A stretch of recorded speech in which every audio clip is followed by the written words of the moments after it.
আসসালামু আলাইকুম। মাদ্রাসা বিডির পক্ষ থেকে আপনাদেরকে স্বাগতম। আমাদের অনেকেরই ব্যাংকে অ্যাকাউন্ট আছে। তো অ্যাকাউন্টে চেক লিখতে, টাকা তোলার জন্য চেক লিখতে অনেকেই ভুল করেন বা অনেকেই বুঝে উঠতে পারেন না কীভাবে চেক লিখব এগুলো। তো তার জন্য আমি এই চেক লেখার পদ্ধতিটা দেখাচ্ছি। এই পদ্ধতি অনুসরণ করলে আপনাদের আর কোনো ভুল হবে না ইনশাআল্লাহ। দেখেন, আমার কাছে একটা চেক আছে রূপালী ব্যাংকের, রূপালী ব্যাংক লিমিটেডের একটা চেক। এই চেকটাই আপনাদেরকে লিখে দেখাচ্ছি। কিভাবে লিখতে হয় এটা দেখলেই আপনারা বুঝতে পারবেন। প্রথমে আমি তারিখটা বসাবো। আজকে 31 তারিখ, প্রথম দুই ঘরে 31 বসালাম। তারপরে মাস 7 মাস 07 বসালাম। তারপরে সাল 2024। এবার আমি যাকে চেকটা দিব তার নাম লিখব, বা আমি যদি নিজে যাই তাহলে সেলফ লিখতে পারি, নিজ লিখতে পারি, অথবা যাকে দিব তার নামও লিখে দিতে পারি। লিখলাম আকবর। এবার টাকার অঙ্ক লিখতে হবে। আমি টাকার অঙ্ক লিখতেছি 13,000।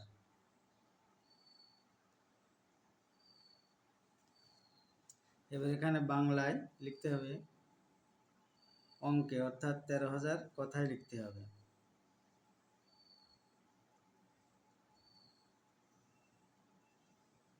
$13,000 টাকা মাত্র। এটার ভিতরে এরকম করে দাগ দিয়ে এটা দেওয়াটাই উত্তম।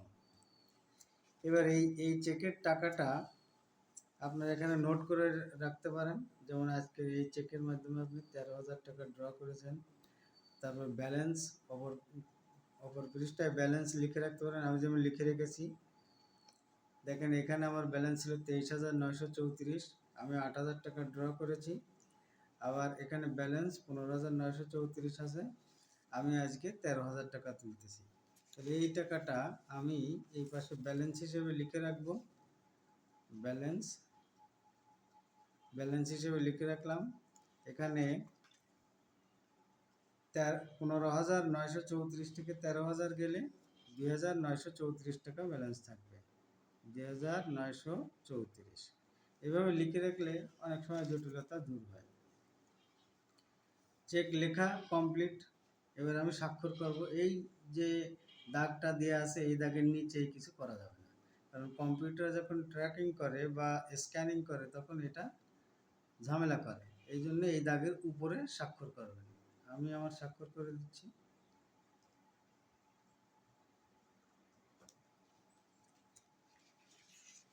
এবার অপর পিছনেও দুটো স্বাক্ষর দিয়ে দেবেন।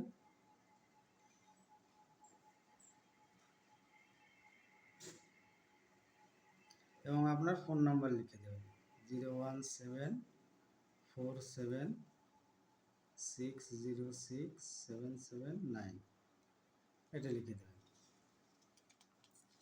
এবার চেকটা ছিঁড়ার সময় একটু সাবধানে ছিঁড়বেন। এখানে বর্ডার করা থাকে, তারপরে একটু ভাঁজ করে নিয়ে তারপরে টান দিয়ে ছিঁড়ে ফেলবেন। এভাবে চেক লিখলে আশা করি আপনাদের আর কোনো সমস্যা হবে না। চেকের উপর কোনো কাটাকাটি চলবে না। যদি ভুলবশত কোথাও কাটাকাটি হয়েও যায় তাহলে সেখানে শুদ্ধ করে লিখে ঠিক আর একটা স্বাক্ষর দিয়ে দেবেন। এই স্বাক্ষরটা সেখানেও দিয়ে দেবেন। ভিডিওটা দেখার জন্য সকলকে ধন্যবাদ। আসসালামু আলাইকুম ওয়া রাহমাতুল্লাহ।